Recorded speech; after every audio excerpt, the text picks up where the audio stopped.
Although not the first day of spring, it is the warmest day of spring.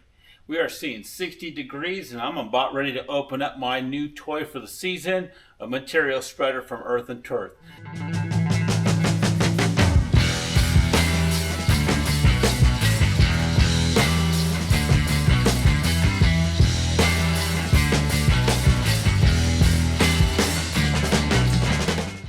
Now, frankly, the young man from Earth and Turf that actually shows you how to assemble this does a nice job. There's no real reason to produce another video. The only thing I'm going to do is add in a wheel in the front so that you can move it around easier.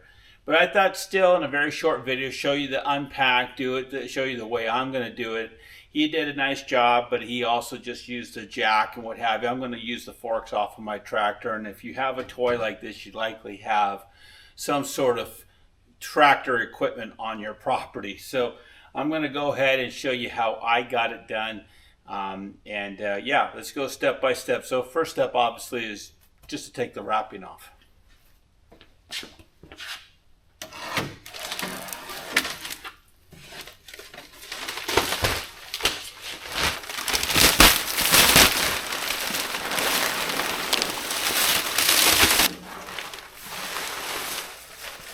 So this is the MS220 material spreader from Earth and Turf.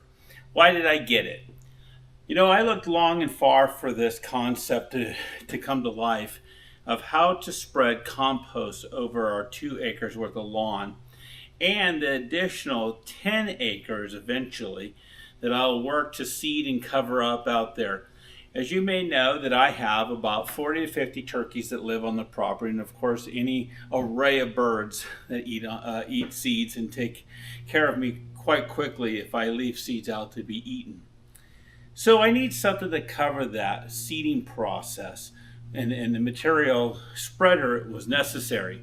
Now this is a little bit different than a manure spreader, right? It has more of an action in the back that busts up the manure into its pieces away from its form when it comes out of the horse or what have you. So this is actually more of a process of laying down the material. Not as slick as rolling it forward and laying it out kind of like just a nice smooth surface. This does still agitate, and you'll see the agitate in the back when I go to assemble here.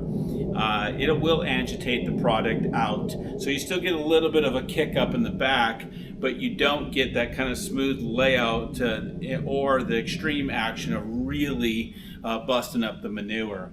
So it's that balance between the two places, and I thought this was a great item for me. I will be pulling it with my ATV. It is a challenging moment in the spring. In North Idaho, spring can be as early as April and as late as June.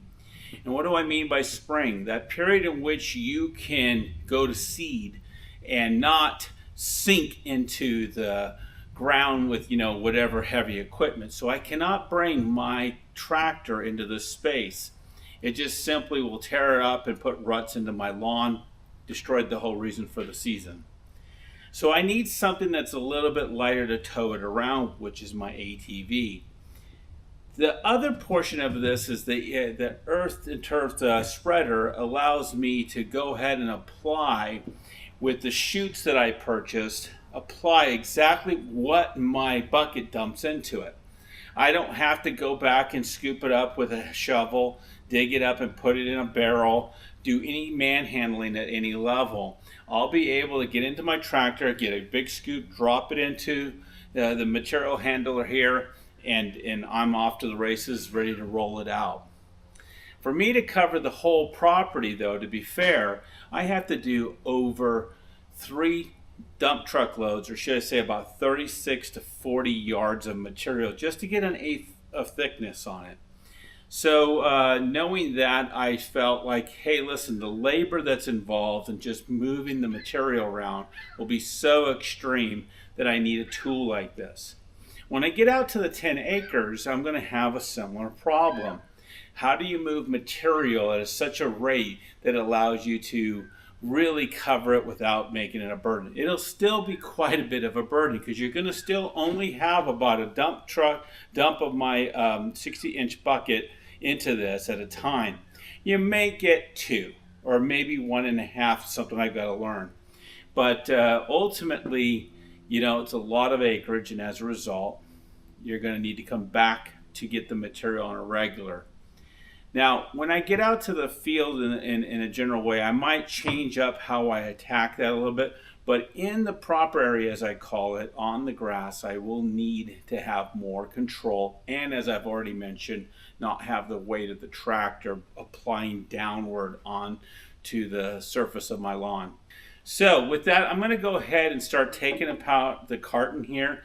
I want to keep the pallet that it's on. It's nice and sturdy, strong built. So I'll be keeping that pallet for another activity later to be determined. And it's a pretty simple assembly. You're putting on a couple wheels, like I said, some material flanges here, a gate in the back, and a tongue in the front for the hookup.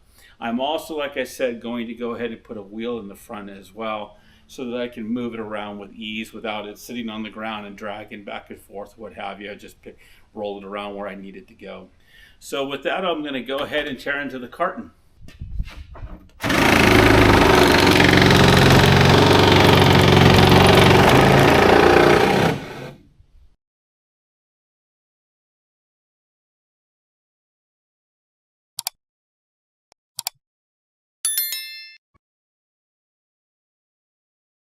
With the crate taken off and milled and put away for future use, burning, and some of the wood would be scrapped to be used on other items someday. On a farm, you don't throw away much of anything. I'm going to go ahead and take the contents out of this to lessen the load. When I bring the forks in over the top here, get myself some straps and just lift it up. There are 4 bolts on the axle on both sides that have to come off of the metal plate. I'll show that in a second. There is also a bolt in the front here. So with that, let me go ahead and take the contents out.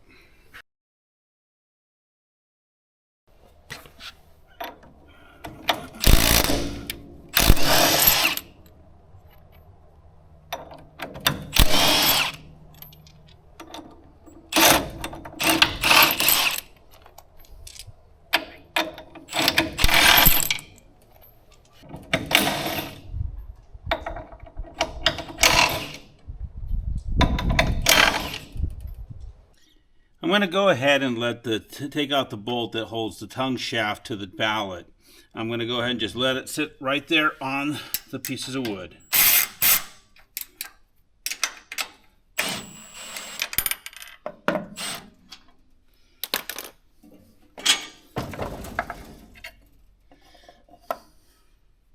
Okay, time to lift the unit off of the pallet. I've taken off all 9 bolts because there's 4 and 4 and 1 up in the front.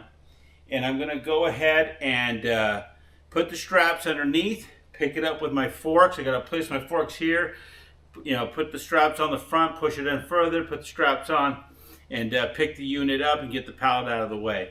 So after that's completed, then I'm going to go ahead and get to putting on the wheels.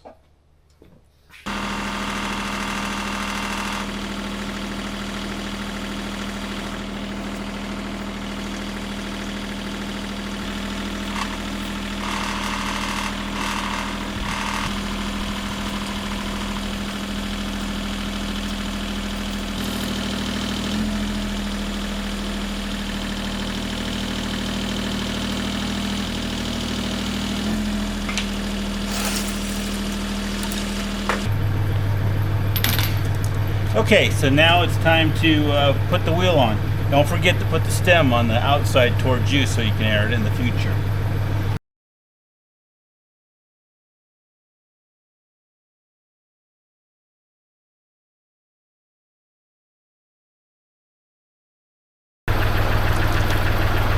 I have a piece of wood. I know I'm underneath the hydraulics, but there is a piece of wood here in case it comes on. Plus I got the engine on running the hydraulics up.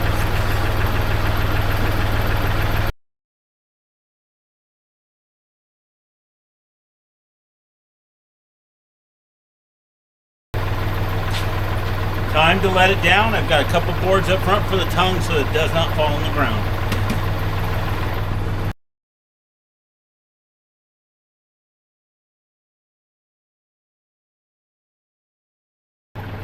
Perfect.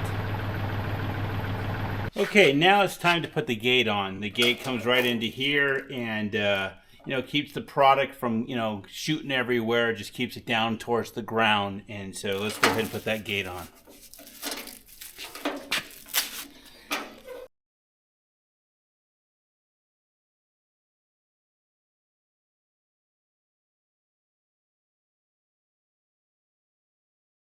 Okay, so now I am going to put this guy on the outside, have it punch through, put a washer, and I am going to put that in there and bolt it up. Okay, now the chutes are not included. You got to pay a little extra for them. And I did that because, as it turns out, this is just a bit shy of my bucket. So this, when having the chutes in here, I'll be able to dump material and it'll slide right in. Now they also have the chutes that increase the size of your material that you're carrying. But I don't need any more weight in the handler. So it wasn't really necessary for me to go ahead and purchase that, but it would be kind of neat to have. Every year the turkeys go and through their, call it heat. And I tell you, it's an interesting world. We got about 40 of them on the property when in season. They are, about 8 of them live here for year round. It's all males. They live in the trees right behind the house. And if you've seen the short that I put together, they go up there and go to sleep every night. But then every year about 20, 25, 30 females show up. Couple males. And these guys have their way with them all season long.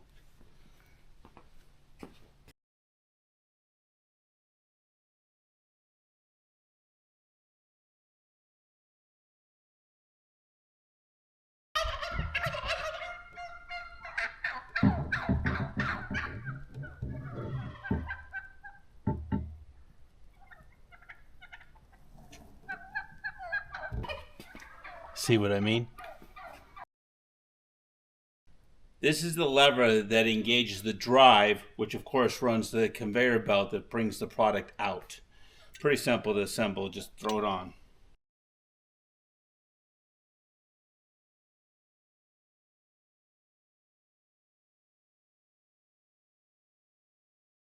And finally, you just slip the tongue in. Of course, you do have to decide how far away you want it.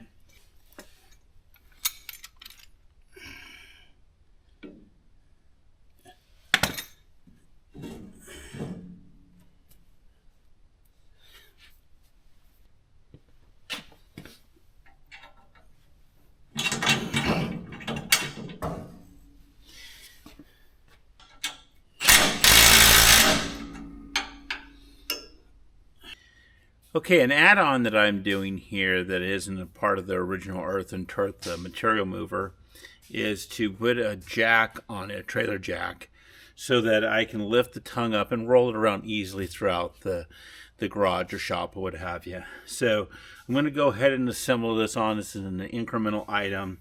I bought it through Amazon. I think I ended up buying the black one just because it was black. It was going to, and it cost me an extra $10. But yeah, so I'm going to go ahead and put this together, and then yeah, here we go.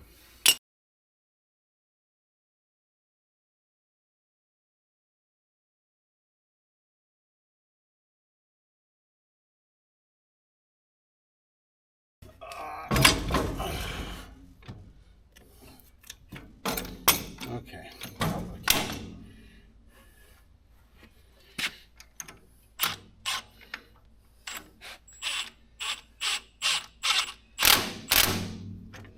With the lift on, this unit's completely built for me. Obviously, the lift was an incremental item that I put on. So let's wrap up this video. Hey, I like the idea of this material handler from Earth and Turf simply because it has the ability to conveyor belt out the product out the back, carry a good sized load that matches to my bucket, as I said earlier. You can see here there's a nice little bar that separates. You drop in, it splits again down below. The agitators in the back beat up the product just in case there's any clumps. I've really kind of focused more on compost as I was talking about this, but it does handle other material. So if you're putting down sand or loam or something else of that nature, I'm sure it'll handle that just as well. Now, obviously, it's not a paid review because I haven't even used the product yet to see if it actually is a good unit out there. I trust that it is. It appears to be in working order and in good shape to do such what I'm looking to do. And the fact that I have the ability to tow it around by the ATV and keep it moving progressively to get back and forth from where I'm going to have my material located, it's all good stuff. So it'll be a learning. I'll share out those learnings. I'll share out my review of it as I go forward. But I wanted to kind of share a couple of specifics about the tool that I have not talked about yet. So let's get to the other side. So this lever here engages the conveyor belt to move the material out the back end of the unit. When you engage in it, you pop this guy up, and, the lever pulls around like this. Okay, engages the gear here. And then when you have this dial set to the appropriate height, that moves this gate here up and down to release the material that you're looking for, inch to inch, even less than an inch. That falls out the bottom, and let me show you what happens next. It has like these little tines that come through here, break material again, and then it goes down to these paddles and knocks them into oblivion if there's, again, any clumps that are coming through. So as you can see here, you got the conveyor belt. You've got your tines to come through, or I'm calling tines just to break them up. One more agitation point. And then, of course, here, this will spin as you're rolling along. So it should flay out here as it's passing through the ground and make sure that you have the product covering as you're looking to accomplish. Closing out this video, I will come back to this unit several times in future videos because obviously I'll be working with it in the field and give my basic review. I'm sure it's going to be an excellent item. I was really happy with the strength and the integrity of the unit. There's nothing weak to it, which is evidence of a very good product. So I'll come back and talk about it at a later date. So thank you for watching. Talk to you soon.